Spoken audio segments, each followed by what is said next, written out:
శ్రీకాళహస్తి జిల్లా పరిషత్ ఉన్నత పాఠశాలలో పోలీస్ శాఖ వారి ఆధ్వర్యంలో అవగాహన సదస్సు నిర్వహించారు. పాఠశాల ప్రధానోపాధ్యాయుని ఏఎంటీ జయసుధ అధ్యక్షతన ముఖ్య అతిథిగా డీఎస్పీ ఉమామహేశ్వర్ రెడ్డి, అలాగే సిఐ నరసింహారావు మరియు మహిళా ఎస్ఐ అరుణ హాజరయ్యారు.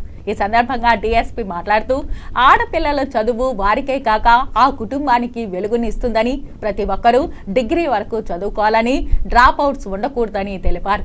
అలాగే బాల్య వివాహాలు జరగకుండా నిరోధించాలని, ఇక్కడ మొబైల్ మంచి కోసమే వాడుకోవాలని తెలియజేశారు. తదనంతరం సిఐ మాట్లాడుతూ ఇటీవల జూలై 1 నుండే అమల్లోకి వచ్చిన కొత్త చట్టాలను గురించి ప్రతి ఒక్కరూ తెలుసుకోవాలని చెప్పారు. బ్రిటిష్ కాలం నాటి చట్టమైన ఐపీసీ, సిఆర్పిసి వాటి స్థానంలో భారతీయ న్యాయ సంహిత వాటిని తీసుకురావడం ద్వారా అధునాతన విధానంలో న్యాయం జరిగేలా ఇటీవల కాలానికి అనుగుణంగా మార్పులు చేయడం జరిగిందన్నారు.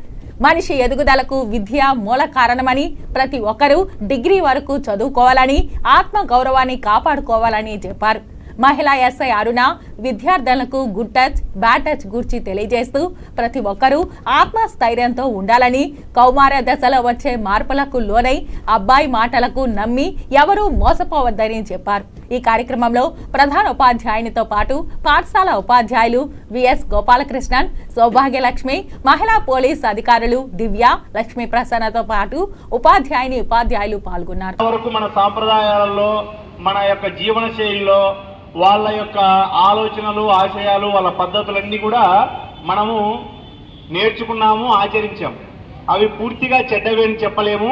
అలాగని చెప్పి అవి పూర్తిగా మనకు చెందినవి అంటే మన భారతీయ సంస్కృతి, మన నాగరికత, మన ఆలోచన విధానాలు, మన జీవిత విధానాలు వీటిని పూర్తిగా ప్రతిబింబించలేదు.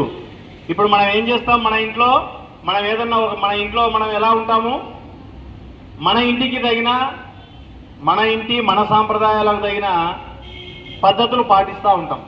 వేషధారణలో కానీ, తిండి విషయాల్లో కానీ, నిర్ణయాలు తీసుకునే విషయాల్లో కానీ, ఏదైనా ఒక విషయాన్ని ఎంచుకునే విషయంలో కానీ అంతా మన కుటుంబం యొక్క సాంప్రదాయాలు, పద్ధతులను అనుసరించి నిర్ణయాలు తీసుకుంటూ ఉంటాం.